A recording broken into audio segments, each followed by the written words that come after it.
नमस्कार दोस्तों, एक बार फिर से आपका स्वागत है हमारे चैनल पर। आज हम बात करने वाले हैं कि जो राइट इश्यूज होते हैं कंपनी द्वारा,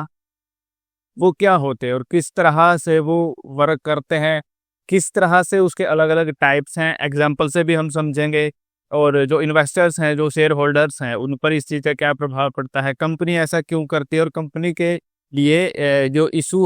होते हैं, ये जो भी राइट इशू होते हैं, ये क्यों वो जारी करती है, बेनिफिट क्या होता है कंपनी का। तो सबसे पहले आप ये समझिए कि जो ये राइट इशू होता है, ये क्या होता है। जब भी कोई कंपनी राइट इशू करती है, तो इसका मतलब ये होता है कि ये एक तरह का ऐसा रास्ता है, ऐसा वे है, जिसके अंतर्गत कंपनी क्या करती है कि अपने जो एग्जिस्टिंग शेयर होल्डर्स होते हैं, उनको नए शेयर इशूज करती है। यानी उनको एक राइट इशू करती है, जहां पर कंपनी जो शेयर होल्डर है वो क्या कर सकते हैं, जो नए फ्रेश शेयर होते हैं वो खरीद सकते हैं, बाय कर सकते हैं एक डिस्काउंट रेट के ऊपर। ठीक है। यानी जो एक्चुअल मार्केट प्राइस चल रहा होता है उस शेयर का, मान लीजिए कुछ भी एक्स एक्स एक्स एक मार्केट प्राइस है उस शेयर का, इससे कम यानी इससे डिस्काउंट रेट में आपको, यानी जो शेयर होल्डर्स हैं उनको यहाँ पर शेयर मिलते हैं। फॉर एग्जाम्पल, कोई कंपनी का शेयर 300 रुपये चल रहा है, उसका मार्केट प्राइस 300 रुपये पर शेयर है। तो कंपनी जब एक राइट इशू करती है, तो वहाँ पर एक डिस्काउंट प्राइस में जो भी एग्जिस्टिंग शेयर होल्डर्स हैं, उनके पास ये राइट होता है कि वो उतने प्रोपोर्शन में जितने की ऑलरेडी उनके पास शेयर्स हैं, एक डिस्काउंट प्राइस में जो शेयर है उस कंपनी के खरीद सके। मान ली इसका डिस्काउंट हो जाता है 200 रुपये पर शेयर, यानी आपको 50 रुपये का क्या मिल जाता है, यहाँ पर डिस्काउंट मिल जाता है। अगर हम इसको और अच्छे प्रकार से समझें, तो आप ये देखिए कि जब भी राइट इशू होते हैं, तो उसको अच्छे प्रकार से एग्जीक्यूट करने के लिए एक पूरी प्रोसेस होती है। तो सबसे पहले क्या होता है, सबसे पहले तो अनाउंसमेंट होती है कंपनी द्वारा। ठीक है, अनाउंसमेंट होती है किस चीज़ की, कि भाई राइट इशूज होने वाला है। इसके लिए एक रिकॉर्ड डेट भी होती है और एक एक्स डेट भी होती है। ठीक है, एक्स डेट और रिकॉर्ड डेट का हमने प्रीवियस वीडियो में बताया है। रिकॉर्ड डेट वो डेट होती है जिस दिन कंपनी ये रिकॉर्ड में ये देखती है, ये तय करती है कि किन लोगों ने एक्स डेट तक उस कंपनी के शेयर होल्ड किए हुए हैं या नहीं। यानी एक्स डेट तक आपके पास उस कंपनी के शेयर होने चाहिए। अगर आपके पास उस कंपनी के शेयर नहीं है, तो जिस भी तरह का वो बोनस है, चाहे वो राइट इशू है, बोनस शेयर्स हैं या डिविडेंड है, आप उसके लिए एलिजिबल नहीं होते। रिकॉर्ड डेट वाले दिन कंपनी उन सभी को, जिनको जितना भी ड्यू डिस्ट्रीब्यूशन है, उस सब का रिकॉर्ड बनाती है और उस रिकॉर्ड के अकॉर्डिंग जो भी रिवार्ड्स उनको दिया जाना है, उसकी एक लिस्ट बनाती है। ठीक है। तो सबसे पहले क्या होता है, अनाउंसमेंट होती है राइट इशू की। अनाउंसमेंट होने के बाद क्या होता है कि एक प्रोपोर्शन होता है, यानी जिस प्रोपोर्शन में आपको राइट इशू किए जाने हैं। फॉर एग्जाम्पल, राइट इशू हुआ है 1:5 रेशो में, यानी अगर आपके पास 500 शेयर हैं उस कंपनी के, तो आप कितने शेयर ले सकते हैं उस कंपनी के। आप 1:5 रेशो है, तो उस कंपनी के आप जो नए शेयर इशू होंगे डिस्काउंट प्राइस में, यानी कम प्राइस वाला, उसके आप 100 शेयर ले सकते हैं। यानी जितने आपके पास शेयर होते हैं, उसी के अनुपात में आपको जो नए शेयर इशू होते हैं, राइट इशू के अंतर्गत आपको राइट दिया जाता है, उतने ही शेयर आप ले पाएंगे। उसके बाद क्या होता है कि डिस्काउंटेड प्राइस होता है, या कहें कि एक सब्सक्रिप्शन प्राइस होता है। सब्सक्रिप्शन प्राइस मतलब वो प्राइस जिस पर शेयर होल्डर्स जो नए शेयर इशू होते हैं कंपनी द्वारा, उनको क्या करते हैं, उनको खरीदते हैं, यानी ऑन करते हैं। ठीक है, इसको बोलते हैं डिस्काउंटेड प्राइस या सब्सक्रिप्शन प्राइस। एक चौथा और होता है, जहां पर एक ट्रेडिंग ऑप्शंस मिलता है आपको, ट्रेडिंग वो मिलती है, फैसिलिटी मिलती है। ट्रेडिंग फैसिलिटी के अंतर्गत क्या होता है कि दो तरह की बातें होती है। एक, जो आपको राइट इशू हुआ है, आप उसको एग्जीक्यूट करना चाहते हैं या नहीं करना चाहते हैं। मतलब आपके पास ऑलरेडी उस कंपनी के मान लीजिए 400 शेयर हैं और 1:5 के अंतर्गत राइट इशू हुआ है, यानी आप उसके और ज़्यादा शेयर खरीद सकते हैं डिस्काउंटेड प्राइस में। लेकिन आपका अगर मन है, खरीदना चाहते हैं, तो खरीदिए, अदरवाइज आपका मन नहीं है, आप इस राइट को मतलब इसे इशू करने के दौरान, जब ये राइट इशू हुआ है, तो इसको एग्जीक्यूट करने की कोई ज़रूरत नहीं है आपको, आप इसे छोड़ सकते हैं। और यह भी कर सकते हैं कि आप ओपन मार्केट के अंदर, यानी उसे एक्सचेंज के ऊपर अपने राइट को किसी दूसरे इन्वेस्टर को सेल कर सकते हैं। यानी आप उन शेयर्स को नहीं खरीदना चाहते, कोई और उनको खरीद लेगा, और जब आप उसको अपने राइट ट्रांसफ़र करते हैं, यानी उस अपने राइट उसको एक तरह से देते हैं, जो भी होते हैं ये, तो आप उससे एक प्रॉफिट कमा सकते हैं। चौथा ये होता है, एक इस प्रोसीजर में पूरा ये भी होता है कि आप को जो भी राइट इशू होता है उसका एक लिमिटेड पीरियड ऑफ टाइम होता है। अगर उस लिमिटेड पीरियड के दौरान आपने राइट इशू जो हुआ है कंपनी के द्वारा उसका इस्तेमाल कर लिया, यानी उस समय में अगर आपने नए शेयर खरीद लिए तो ठीक है, अदरवाइज उस लिमिटेड पीरियड के बाद आपका जो राइट होता है वो एक्सपायर होता है, यानी एक्सपायर हो जाता है। और अगर आपको राइट मिला भी है डिस्काउंटेड प्राइस पर शेयर खरीदने का, मान लीजिए 10 दिन का होता है हुआ राइट इशू का टाइम, तो अगर आपने 10 दिन के अंदर नए शेयर खरीद लिए तो ठीक है, अदरवाइज ये जो वैलिडिटी होती है वो नए शेयर खरीदने की डिस्काउंट प्राइस पर वो ख़त्म हो जाती है। तो ये है पूरा बेसिक एक प्रोसेस की सबसे पहले अनाउंसमेंट होती है, फिर उसके बाद किस प्रोपोर्शन में आप शेयर ले सकते हैं, जितने आपके पास होते हैं उसी प्रोपोर्शन में आप ले सकते हैं। और जो भी कंपनी जैसे 1:5 है, 1:4 है, जिस प्रोपोर्शन में राइट इशू अनाउंस हुआ है उस प्रोपोर्शन में आप नए शेयर ले सकते हैं। उसके बाद क्या होता है कि इसका एक लिमिटेड पीरियड ऑफ टाइम होता है। अगर 10 दिन की वैलिडिटी मान के चलिए, लिमिटेड पीरियड है 10 दिन का, तो 10 दिन के अंदर अगर आप नए शेयर खरीद लेते हैं तो ठीक है, अदरवाइज ये जो एक तरह से ऑफर होता है राइट इशू के अंतर्गत नए शेयर खरीदने का डिस्काउंट प्राइस पर ये खत्म हो जाता है। इसके साथ साथ जो एक सब्सक्रिप्शन प्राइस होता है या एक डिस्काउंटेड प्राइस होता है, मान लीजिए कोई शेयर 10 रुपये का था और उसका जो सब्सक्रिप्शन प्राइस है वो 8 रुपये है, यानी 2 रुपये उसमें क्या मिल गया, डिस्काउंट मिल गया। और एक होता है ट्रेडिंग फैसिलिटी। ट्रेडिंग फैसिलिटी मतलब अगर आपने राइट को इस्तेमाल नहीं करना चाहते तो आप अपने राइट को किसी दूसरे जो इन्वेस्टर्स होते हैं उसको ट्रांसफ़र कर सकते हैं या उसको सेल कर सकते हैं, और आपके बिहाफ पे वो उसको खरीद लेगा और आपको एक तरह से प्रॉफिट होगा, क्योंकि एक्चुअल जो प्राइस है मार्केट में उस शेयर का वो ज़्यादा। अगर बात की जाए कि इसके टाइप्स क्या-क्या हैं, राइट इशू में अलग-अलग टाइप्स भी होते हैं। वो टाइप्स क्या है? टाइप्स को समझना बहुत ज़्यादा ज़रूरी है, क्योंकि टाइप से थोड़ी चीज़ें क्लियर हो जाती हैं। ज़्यादा तो नहीं, बट एक है तो इसी का पार्ट, तो हम उस पर चर्चा कर लेते हैं। टाइप्स क्या-क्या हैं? अगर हम टाइप्स की बात करें तो सबसे पहला जो टाइप है वो नॉर्मल टाइप है या सिंपल टाइप बोले, या अगर हम शेयर मार्केट की भाषा में इसको जो नाम दिया गया है वो है ट्रेडिशनल टाइप। ठीक है, इसके अंदर क्या होता है, नॉर्मल कंपनी ने राइट इशू अनाउंस किया, ठीक है, किसी भी रेशो के अंतर्गत उसने राइट इशू अनाउंस किया, और जो भी शेयर होल्डर्स हैं यानी जो एग्जिस्टिंग शेयर होल्डर्स हैं उन्होंने अपने राइट को एग्जीक्यूट किया और नए शेयर खरीद लिए और उनके पास अतिरिक्त शेयर आ गए, यानी उनका शेयर काउंट बढ़ गया। दूसरा दूसरा टाइप होता है जिसमें आप अगर आप अपने राइट को क्या नहीं करना चाहते, एग्जीक्यूट नहीं करना चाहते, आप उसको किसी और को ट्रांसफ़र कर देना चाहते हैं, ओपन मार्केट में एक तरह से उसको क्या करना चाहते हैं, सेल कर देना चाहते हैं। ठीक है, ये ट्रांसफरेबल होता है, यानी आप एक्सचेंज पर अपने जो राइट को क्या कर सकते हैं, सेल कर सकते हैं। इसको बोलते हैं री अनाउंसेबल। यानी जहाँ पर आप अपने जो भी राइट है उसको किसी दूसरे इन्वेस्टर को ट्रांसफ़र कर सकते हैं या एक तरह से दूसरे इन्वेस्टर को सेल कर सकते हैं, और सेल करने से आप एक पोर्शन ऑफ प्रॉफिट यहाँ पर कमा सकते हैं। अब रीनाउंसेबल के बाद ये है रीनाउंसेबल के बाद आ जाता है कि नॉन रीनाउंसेबल का मतलब है कि जहाँ पर आप एक तरह से जो आपका राइट होता है, जो भी राइट इशू आपको होते हैं, आप उनको किसी दूसरे इन्वेस्टर को ट्रांसफ़र नहीं कर सकते, आप उसे ओपन मार्केट में एक तरह से ट्रेड नहीं कर सकते। यानी ये जो नॉन रीनाउंसेबल होता है यहाँ पर ये एक तरह से नॉट ट्रेडेबल होता है।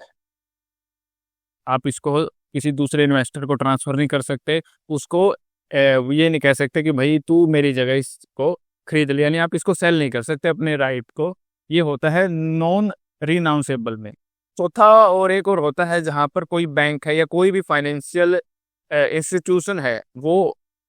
जो भी राइट इशू हुए हैं और जिन इन्वेस्टर्स ने नहीं खरीदा उन राइट इशूज़ को, और जितने भी नंबर ऑफ शेयर्स बचे हैं वो यहाँ पर एक तरह से कमिट करता है कंपनी के साथ, उसे एक एश्योरिटी दिलाता है जहां पर कंपनी इस बात को लेकर अश्योर हो जाती है कि जो भी शेयर्स बचेंगे वो बैंक या जो भी वो फाइनेंशियल इंस्टीट्यूशन है वो इसको खरीद लेगा, और जिस कैपिटल की रिक्वायरमेंट के लिए उन्होंने राइट इशू जारी किए थे वो कैपिटल यहाँ से पूरा हो जाएगा। इसको बोलते हैं आई थिंक स्टैंड अलोन।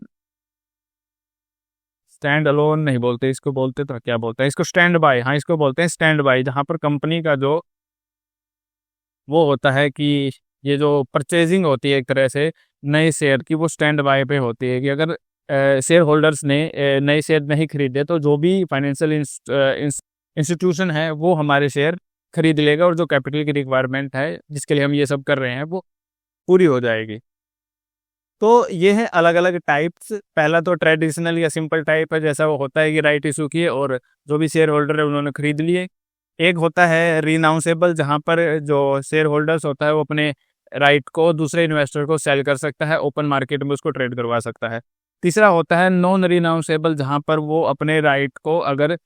वो नहीं करना चाहता, एग्जीक्यूट नहीं करना चाहता, नए शेयर नहीं खरीदना चाहता, तो उसको वो जाने दे, वो जब भी जो लिमिटेड पीरियड होता है उस पीरियड को ख़त्म हो जाने दे, और जो ये ऑफर है ये चला जाएगा, लेकिन वो किसी दूसरे को अपना राइट सेल नहीं कर सकता है, नॉन ट्रेडेबल होता है ये। और चौथा होता है एक स्टैंड बाई पर होता है, एक तरह से कंपनी के जो भी राइट इशू होते हैं जहाँ पर जो भी फाइनेंशियल इंस्ट्रूमेंट कंपनी के साथ कमिट करता है कि जितने बचे हुए शेयर हैं राइट इशू के अंतर्गत वो हम खरीद लेंगे, और आपकी जो कैपिटल की रिक्वायरमेंट है वो एक तरह से पूरी हो जाएगी। तो ये है सारा खेल राइट इशूज़ का। अब हम बात कर लेते हैं कि राइट इशूज़ के अंतर्गत कंपनियों को क्या फ़ायदा होता है, शेयर्स के लिए कितना अच्छा है, इन्वेस्टर्स के लिए कितना अच्छा है, और जो भी जो एग्जिस्टिंग शेयर होल्डर है जिनको ये मिलता है ऑफर, उनके ऊपर इसका क्या इफेक्ट पड़ता है। तो एक बार इसको साफ कर लेते हैं। तो जैसा अब तक आपने देखा कि जो राइट इशू होते हैं वो क्या होते हैं, और कैसे काम करते हैं, कौन कौन से उनके प्रकार हैं, और किस तरह से उसे एग्जीक्यूट किया जाता है। लेकिन कोई भी जो राइट इशू होता है कंपनी इसको वो क्यों करती है, जारी क्यों करती है, इसका मेन सबसे बड़ा जो रीज़न है, जो सबसे पहले मैंने आपको बताया था कि जब भी कंपनी को फंड्स चाहिए होते हैं, यानी कंपनी को कैपिटल की रिक्वायरमेंट होती है, किसके लिए, कोई भी जो भी वर्क है, या तो वो अपने बिजनेस को और एक्सपेंड करना चाहते हैं, बिजनेस एक्सपेंशन के लिए कोई नया एसेट खरीदना है, जो अपने वर्क कैपिटल है, कैपिटल वर्क होता है जो एक तरह से कैपिटल वर्क इन प्रोग्रेस, कोई ऑफिस बनाना है, कोई बिल्डिंग बनानी है, कोई मशीनरी है जिसके लिए प्लॉट वगैरह, ये सारी चीज़ें कंपनी में आवश्यकता होती है। इन सब के लिए क्या चाहिए, इन सब के लिए पैसे चाहिए, फंड चाहिए, कैपिटल चाहिए। तो उसकी रिक्वायरमेंट को पूरा करने के लिए क्या करती है कंपनी, राइट इशूज़ जारी करती है अपने शेयर होल्डर्स को। इसके साथ साथ अगर कंपनी के ऊपर कोई कर्ज है, यानी कंपनी के ऊपर एक तरह का डेट है, तो उस डेट की भरपाई के लिए भी कंपनियां कैपिटल रेज करती है, फंड रेज करती है, जिसके लिए राइट इशू निकालती हैं। तो ये है कंपनियां क्यों जारी करती हैं, और एक तरह से इन्वेस्टर्स को क्या फ़ायदा होता है आप उसको देखिए, और बाद में हम ये भी बात करेंगे कि नुकसान वगैरह क्या है, और ओवरऑल कैलकुलेशन की भी बात करेंगे। तो अगर बात करें कंपनी के लिहाज से, तो कंपनी के लिहाज से कंपनी को पैसा चाहिए, और इन्वेस्टर के लिए क्या है इसमें, इन्वेस्टर के लिए जो भी शेयर होल्डर्स है, तो जो शेयर काउंट होता है, यहाँ पर जो भी शेयर काउंट होता है, नंबर ऑफ शेयर्स हो जाते हैं, उसे बढ़ाने का एक मौका मिलता है शेयर होल्डर्स को, और वो भी डिस्काउंटेड प्राइस में। पहले कोई शेयर मान लीजिए 10 रुपये पर उसके हिसाब से था, अब वो 8 रुपये के हिसाब से मिल रहा है, तो नंबर ऑफ शेयर्स बढ़ गए, वो भी डिस्काउंट रेट पे बढ़ गए उसके पास।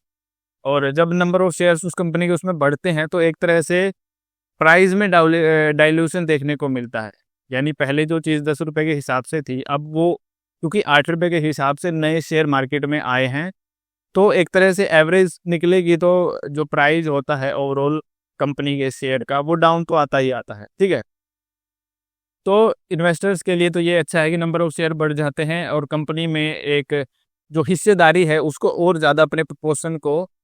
बढ़ाने का मौका मिलता है। और अगर वो जो भी राइट इशू हुए हैं उसका इस्तेमाल नहीं करना चाहता, नए शेयर नहीं खरीदना चाहता, तो अपने राइट को सेल भी कर सकता है, ये ऑप्शन भी यहाँ पर मिलता है, और उस राइट को सेल करके दूसरे इन्वेस्टर्स को वो प्रॉफिट भी कमा सकता है, ये भी सिस्टम है। या बिल्कुल छोड़ दे, कोई टेंशन नहीं है उसको लेने की, भाई मैं नए शेयर नहीं लेना चाहता, तो जब जैसे ही वो पीरियड खत्म हो जाता है राइट इशू वाला, वो ऑफर वीक चला जाता है और इसको मतलब जितना इसका पोर्टफोलियो है उतना ही रहता है। अगर हम पोर्टफोलियो की ओवरऑल कैलकुलेशन करें, एक एग्जांपल से समझते हैं हम चीज़ को कि ये सारा खेल क्या है, एग्जांपल से आपको और अच्छे प्रकार से ये चीज़ें समझ आएंगी। तो लेट्स से कि कोई भी एक्स वाई जेड एक कंपनी है, ठीक है, एक्स वाई जेड एक कंपनी है, उन्होंने राइट इशू अनाउंस कर दिया, ठीक है, किस रेशो में, 1:5 रेशो में, यानी हर 5 शेयर्स पर आपको एक नया शेयर मिलेगा डिस्काउंटेड प्राइस में, यानी कम प्राइस में। तो अब हम इसको एक एग्जांपल से समझते हैं कि लेट्स से आपके जो एक्स वाई जेड कंपनी है, इसका जो शेयर प्राइस है वो पहले 20 रुपये चल रहा था लेट्स से, ठीक है, और जो डिस्काउंटेड प्राइस है, यानी जो भी सब्सक्रिप्शन प्राइस है वो एक तरह से घटा हुआ प्राइस है, उसको हम कम कर देते हैं, लेट्स से वो हो गया 15 रुपये पर शेयर, ठीक है, 5 रुपये पर शेयर का यहाँ पर डिस्काउंट मिल गया। आपके पास नंबर ऑफ शेयर्स, आपके डीमैट अकाउंट में नंबर ऑफ शेयर्स हैं 100,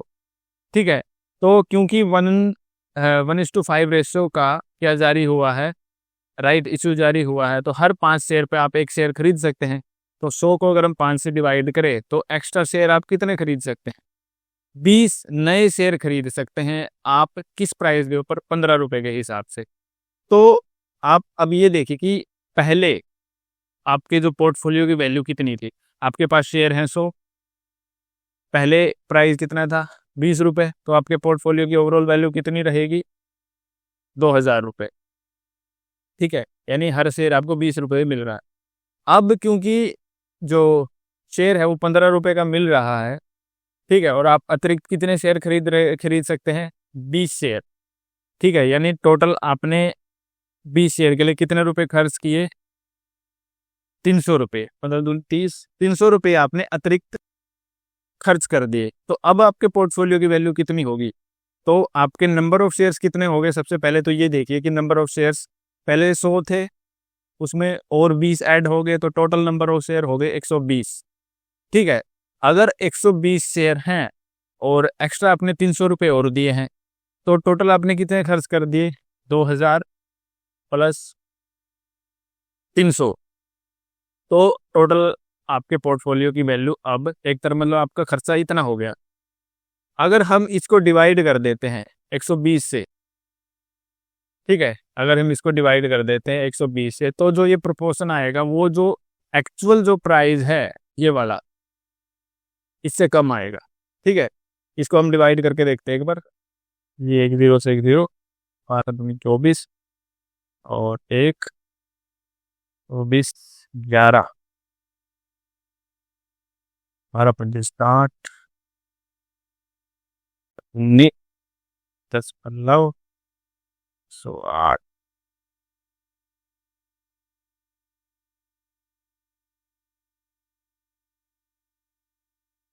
एक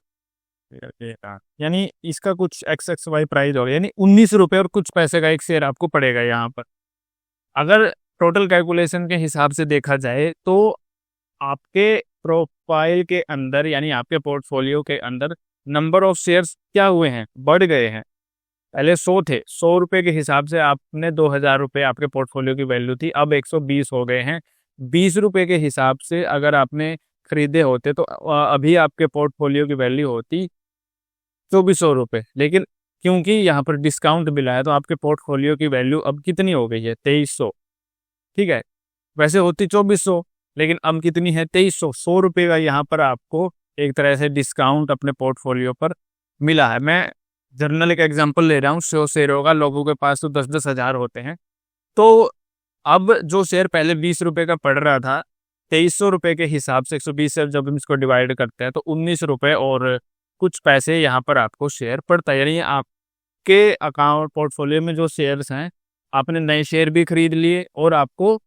मतलब अतिरिक्त 20 रुपये के हिसाब से नहीं खरीदने पड़े। तो ये है एक तरह से इसकी मोटी मोटी कैलकुलेशन, जो आपको ये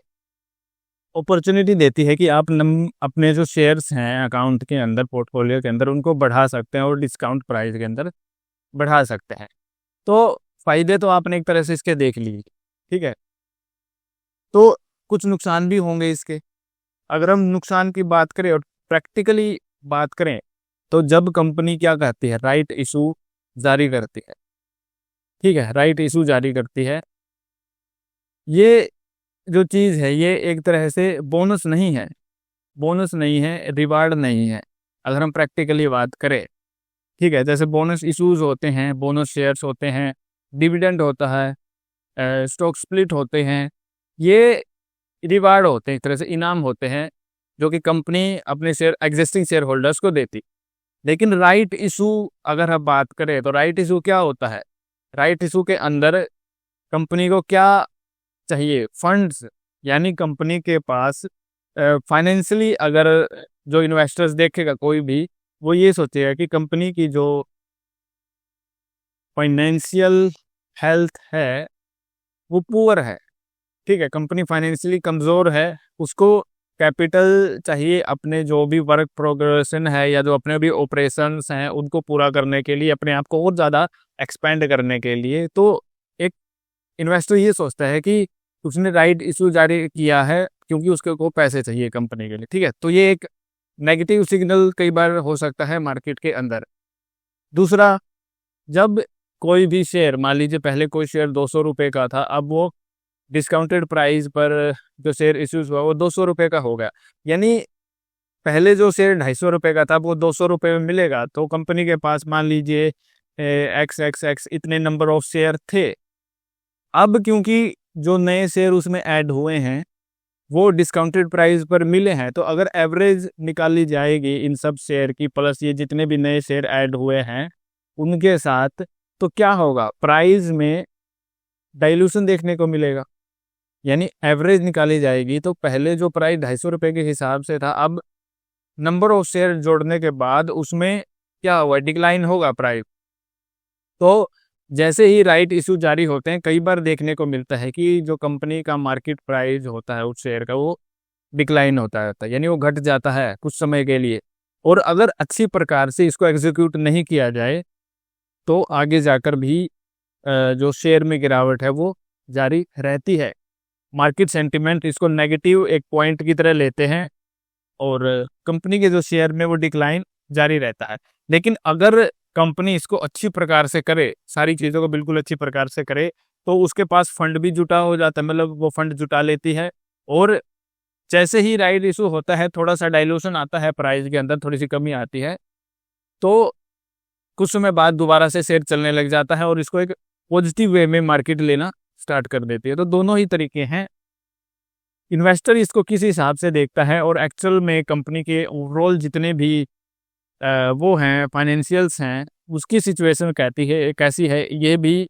मतलब ये सारी चीज़ें इस बात पर डिपेंड करती है कि राइट इशू का फ़ायदा होगा कंपनी के लिए ये, या ये मतलब एक नुकसान का सौदा हो सकता है। तो ये है कुछ प्रैक्टिकल चीज़ें जहाँ पर अगर जो राइट इशू होता है उसके बाद ये होती हैं। नंबर ऑफ शेयर जब मार्केट में बढ़ जाते हैं, एक तरह से नंबर ऑफ शेयर्स जब मार्केट में बढ़ जाते हैं तो डाइल्यूशन तो आ ही जाता मार्केट में। तो ये भी एक इसका नेगेटिव पॉइंट है, या कहे कि एक इसकी लिमिटेशंस है जो भी राइट इशू होता है कंपनी के द्वारा। और जो भी इन्वेस्टर्स है उसके लिए तो हमने आपको बता दिया कि बहुत सारी फैसिलिटीज़ होती हैं, उसको डिस्काउंट रेट में शेयर्स मिल जाते हैं, नंबर ऑफ जो शेयर्स होते हैं उसके अकाउंट में, पोर्टफोलियो में वो बढ़ जाते हैं। अगर वो राइट इशू को एग्जीक्यूट करना चाहे तो ठीक है, यानी नए शेयर लेना चाहे ठीक है, अगर नहीं लेना चाहे तब भी ठीक है, किसी और को बेच रहे ये भी ऑप्शन है यहाँ पर, ठीक है। अगर बिल्कुल ही ना छेड़ना चाहे तो एक पीरियड के बाद ये जो ऑफर होता है राइट इशू का ये ख़त्म हो जाता है और अपनी टेंशन ख़त्म, ठीक है। लेकिन इन्वेस्टर इसको किस हिसाब से देखते हैं ये बात भी हमेशा आपको ध्यान में रखनी चाहिए। और एक कई बार ज़्यादातर होता ही है, प्राइस में डाइल्यूशन आ जाता है जब भी राइट इशू होते हैं, क्योंकि डिस्काउंटेड रेट पे कंपनी ने नए शेयर इशू किए हैं और उसका असर ओवरऑल जो कंपनी की जो मार्केट कैप है उस पर पड़ता है, ठीक है। तो कुछ समय के लिए मार्केट में जो प्राइस होता है वो क्या हो जाता है, वो डिप्रिसिएट हो जाता है, एक तरह से एसेट के रूप में डिप्रिसिएट हो जाता है, यानी डिक्लाइन उसमें देखने को मिलता है। तो ये था राइट इशू। राइट इशू क्या होता है, कैसे काम करता है, इसके टाइप भी बताए हमने, एग्जाम्पल से समझाया कि पहले कितने शेयर होते हैं और डिस्काउंट के बाद आपके कितने शेयर हो सकते हैं, पोर्टफोलियो की वैल्यू क्या हो जाती है, और जब आप उसकी एवरेज निकालते हैं तो आपको जो शेयर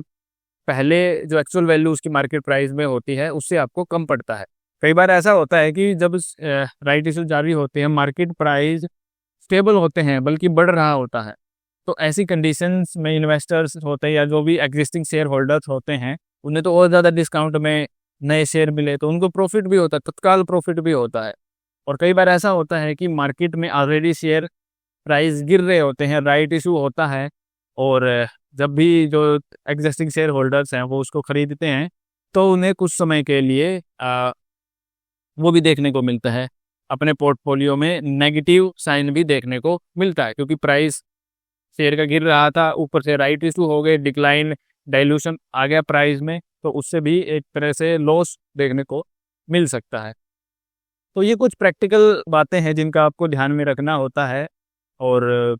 बस यही चीज़ है राइट इशू के बारे में। इससे पहले जो वीडियोस हैं वो रिवार्ड्स के ऊपर है, एक तरह से तो कंपनियां जो देती है, जैसे डिविडेंड हो गया, बोनस शेयर हो गए, स्टॉक स्प्लिट्स हो गया, वो तीनों की तीनों वीडियो हमारे प्रीवियस जो हैं वीडियोस उनके अंदर हैं, आप वहाँ पर जाकर देख सकते हैं। और ये जो राइट इशू वाली वीडियो है, ये इन सब वीडियोस को मैं एक ही वीडियो में कंपाइल करके मैं बनाने की कोशिश करूँगा, जहाँ पर आप हो सकता है कि अगर कोई चारों वीडियो ना देखना चाहे तो वो एक वीडियो देखकर काम चला सकता है। वो वीडियो थोड़ी लंबी होगी, लेकिन उस वीडियो में हम डिविडेंड भी समझा देंगे आपको, बोनस शेयर भी समझा देंगे, स्टॉक स्प्लिट भी समझा देंगे, और जो राइट इशू वाला पूरा ये है, ये आज इसको भी समझा देंगे। आप एक वीडियो को देखकर काम चला सकते हैं। तो आज की वीडियो में इतना ही। अगर आपको पसंद आई हो तो इसे लाइक कीजिए, चैनल पर अगर नए हैं तो सब्सक्राइब कर सकते हैं। तो मिलते हैं ऐसी और किसी इंटरेस्टिंग वीडियो में, तब तक के लिए धन्यवाद।